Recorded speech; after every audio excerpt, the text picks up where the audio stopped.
एक ऐसा Indian captain जिसने 2007 का T20I वर्ल्ड कप जीता हो,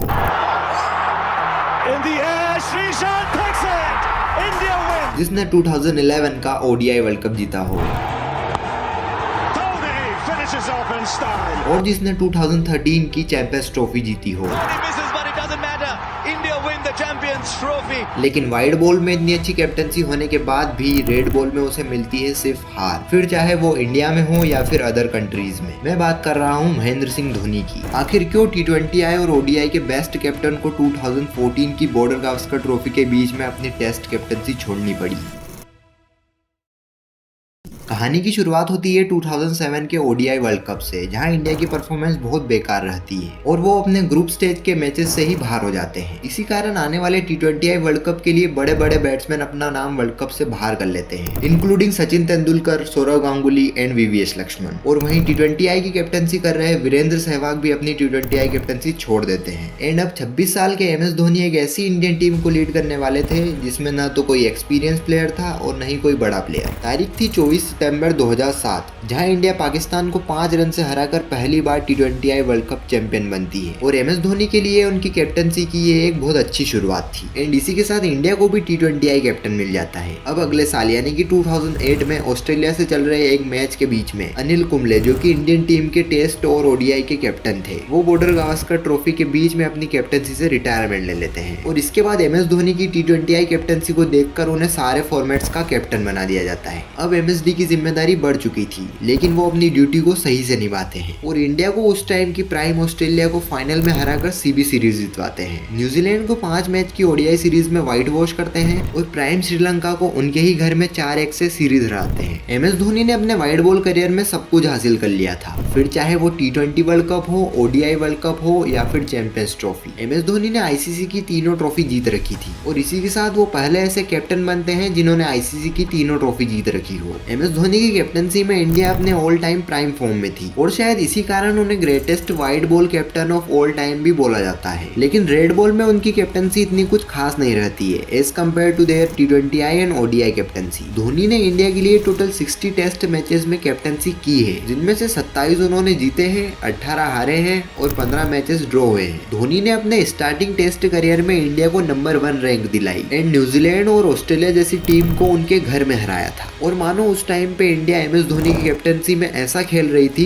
जैसा उन्होंने आज तक नहीं खेला था और शायद ये पीरियड इंडियन टीम के लिए एक गोल्डन पीरियड था। इसी के बाद इंडिया ने 2011 में ODI वर्ल्ड कप जीता, लेकिन शायद इस वर्ल्ड कप के साथ इंडियन टीम का डाउनफॉल भी आया, क्योंकि जब इंडियन टीम इंग्लैंड टूर के लिए जाती है जहां उन्हें 5 ODIs, 4 टेस्ट और 1 T20I खेलना था। और हैरानी की बात तो ये थी कि इंडिया इंग्लैंड से एक भी मैच नहीं जीत पाई, ना तो ODI में, ना तो टेस्ट में और ना ही T20I में। और शायद इसका कारण था उस टाइम की प्राइम इंग्लैंड, जिसमें Alastair Cook, Stuart Broad, Kevin Pietersen, Ian Bell और ऐसे कई बड़े खिलाड़ी भरे पड़े थे। इसके बाद भी इंडिया का हार का सिलसिला नहीं रुकता है। 2012 की बॉर्डर गावस्कर ट्रॉफी के लिए इंडिया ऑस्ट्रेलिया जाती है और वहां भी उन्हें हार का सामना करना पड़ता है, जहां इंडिया टोटल 4 मैचेस खेलती है, जिनमें से एक भी मैच नहीं जीत पाती। इंडिया के लिए विराट कोहली एक लौते ऐसे बैट्समैन थे जिन्होंने सेंचुरी लगाई थी और विराट इंडिया के लिए हाईएस्ट रन स्कोरर भी थे विद 300 रन। लेकिन शॉकिंग बात तो ये थी कि सेकेंड टेस्ट में ऑस्ट्रेलिया के कैप्टन माइकल क्लार्क ने अकेले 329 रन की पारी खेली थी।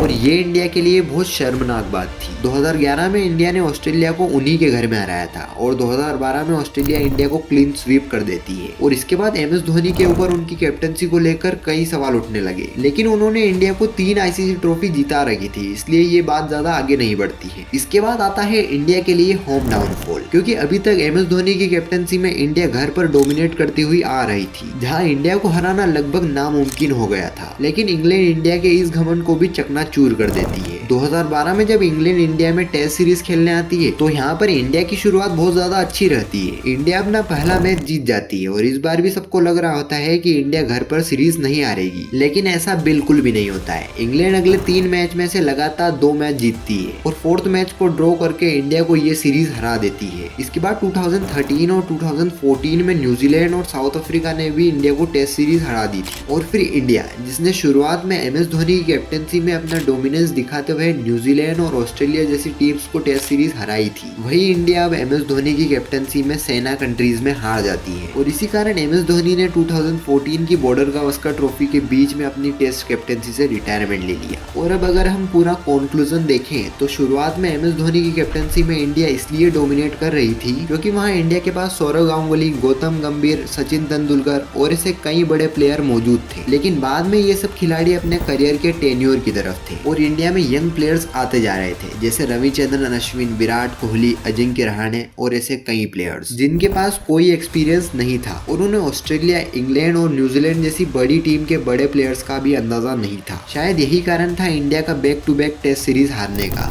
धोनी ने सही टाइम पे इंडिया की टेस्ट कैप्टनसी छोड़ दी और विराट कोहली को टेस्ट कैप्टन बना दिया। एंड देन विराट कोहली की कैप्टनसी में इंडिया 2017 से लेकर 2021 तक नंबर 1 टेस्ट टीम रहती है। MS धोनी वाइड बॉल में तो ग्रेटेस्ट कैप्टन थे, लेकिन शायद रेड बॉल में नहीं। So that's it in this video.